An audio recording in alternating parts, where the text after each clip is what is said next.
উপলব্ধতামূলক কার্যকলাপ রাজ্যের মানুষ এটাও প্রত্যক্ষ করে, কিন্তু একটা বিশাল সংখ্যক উগ্রবাদীরা তারা 24 তারিখে আত্মসমর্পণ, যখন সারা রাজ্য জুড়ে বন্যা প্লাবিত মানুষ, প্রায় 20 লক্ষ মানুষ এই বন্যায় ক্ষতিগ্রস্ত, লক্ষাধিক মানুষ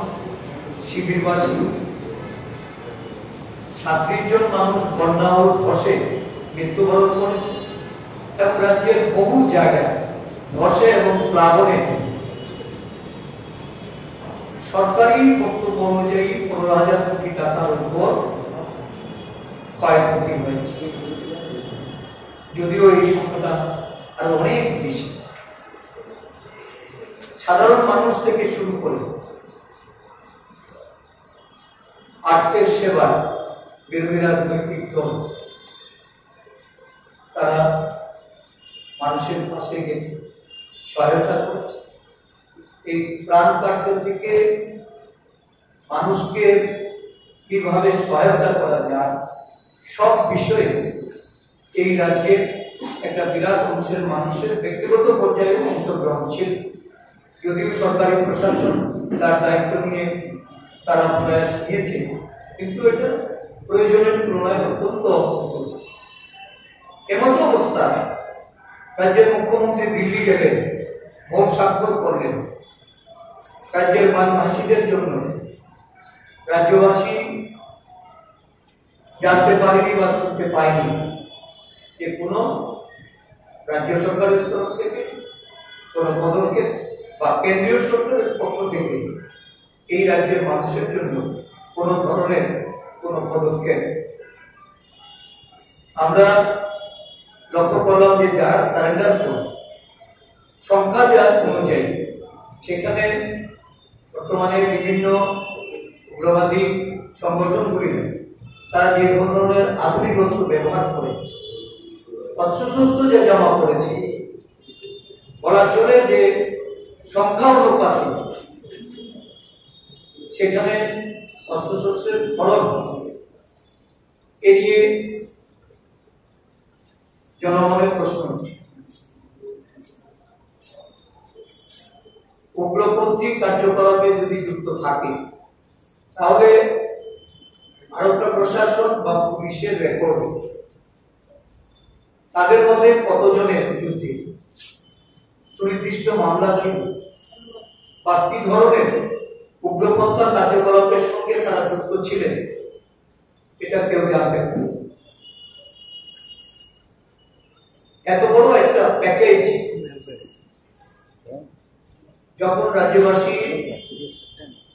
প্রয়োজন, ক্ষতিগ্রস্ত মানুষের জন্য কেন্দ্রীয় অর্থ প্রদান, রাজ্য সরকারের তরফ থেকে এর জন্য ইনিশিয়েটিভ নিয়ে জাতীয় বিপর্যয় ঘোষণা, কিন্তু সেটা ব্যবহার ভুলে এই ধরনের উগ্রবাদীদের জাতীয় জীবনে ফিরিয়ে আনার জন্য মুখ্যমন্ত্রীর এই যে ভূমিকা, এই ভূমিকা নিয়ে আজকে বিরোধী রাজনৈতিক দল হিসাবে আমরা রাজ্য সরকারের তরফ থেকে যারা এই আত্মসমর্পণে যুক্ত বা তাদের উগ্রপন্থার যে দিনগুলিতে যে ভূমিকা, এই সম্পর্কিত ব্যাপারে আমরা বিশদভাবে জানতে চাই।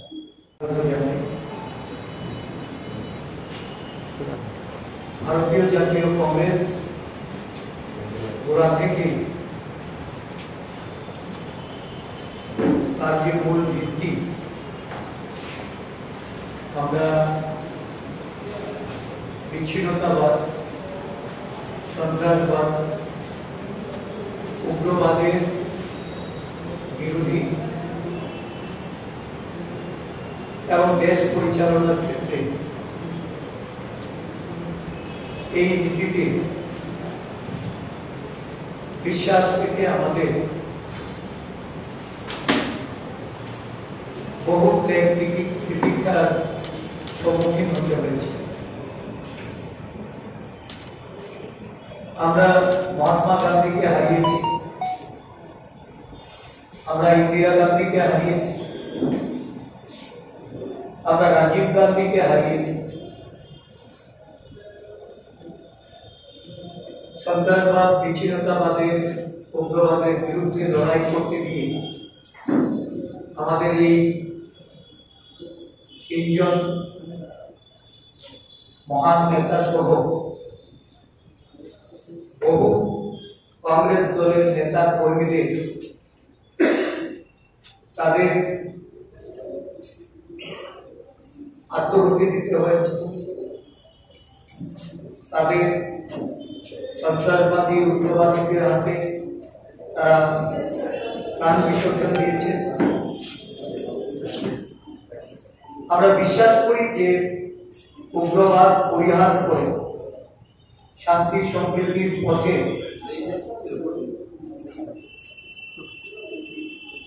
যারা এই পথে জীবনযাপন করার রাস্তা বেছে নিয়েছিল, স্বাভাবিক জীবনে ফিরে আসার জন্য যে কোনো উদ্যোগকে আমরা স্বাগত জানাই। শান্তি প্রতিষ্ঠার জন্য কংগ্রেস দল কোনো বোর্ড সরকারে থাকুক বা সরকারের বাইরে থাকলেও আমরা নীতি আদর্শের প্রতি অবিচল থেকে এই শান্তি সম্প্রীতির পক্ষেই আমাদের প্রয়াস সবসময় এটা আমরা বজায় চলেছি। আপনারা জানেন যে গত 4 সেপ্টেম্বর দিল্লিতে একটা চুক্তির মাধ্যমে NLFT, ATTF সহ বিভিন্ন উগ্রবাদীদের যারা আন্ডারগ্রাউন্ডে ছিলেন একটা বৃহৎ সংখ্যা একটি মৌয়ের মাধ্যমে এই রাজ্যে স্বাভাবিক জীবনে ফিরে আসার জন্য কেন্দ্রীয় সরকার এবং রাজ্য সরকারের মাধ্যমে এটা স্বাক্ষরিত হয় এবং তার বাস্তবায়নের জন্য 24 সেপ্টেম্বর এই রাজ্যে জম্বুইজলা স্থিত একটা PSR ক্যাম্পে এই আত্মসমর্পণের যে পটভূমি এটা এই রাজ্যের মানুষ প্রত্যক্ষ। আমরা এই রাজ্যে বিজেপি সরকার প্রতিষ্ঠা হওয়ার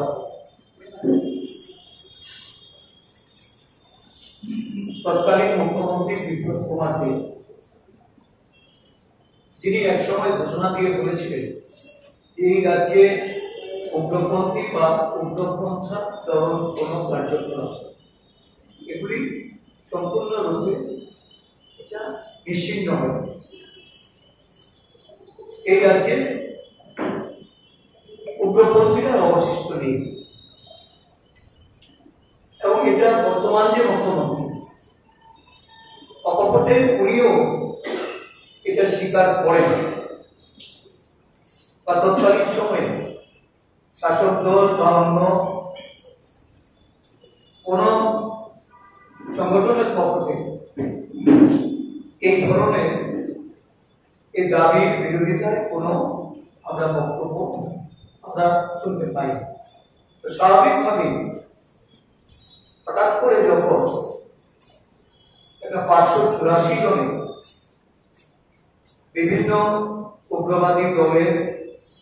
তাদের সদস্যদের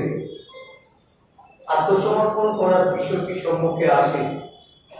বা বিগত 1 দশকে বা তারও উপরে প্রকাশ করে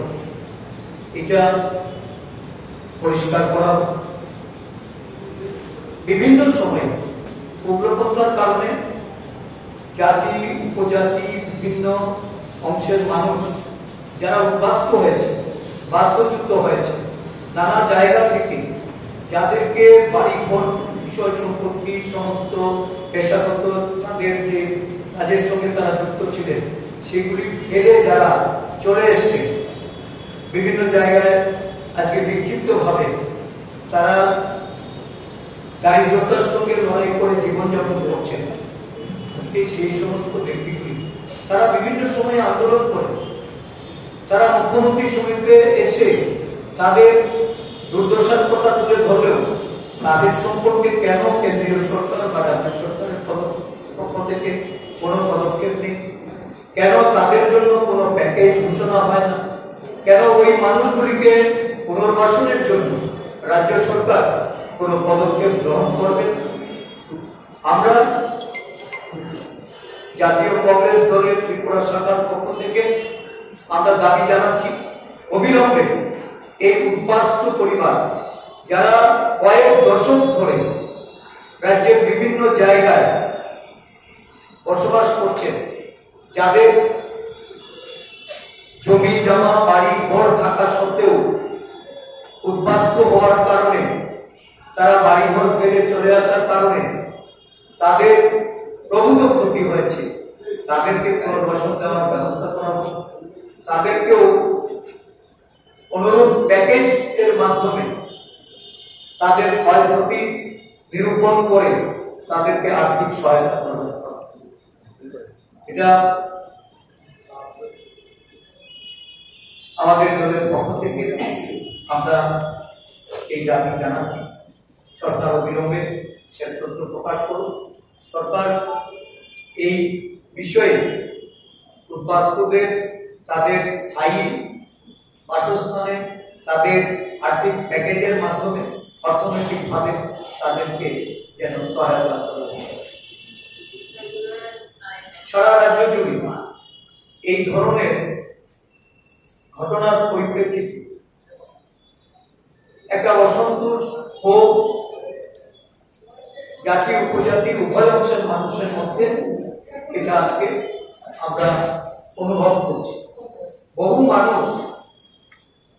উপজাতিদের উন্নয়নের জন্য যেখানে কেন্দ্রীয় সরকার কোনো পদক্ষেপ গ্রহণ করেন, শুধুমাত্র রাজনৈতিক মুনাফার, রাজনৈতিক লাভালাভের কথা মাথায় রেখে নির্বাচনের প্রাক্কালে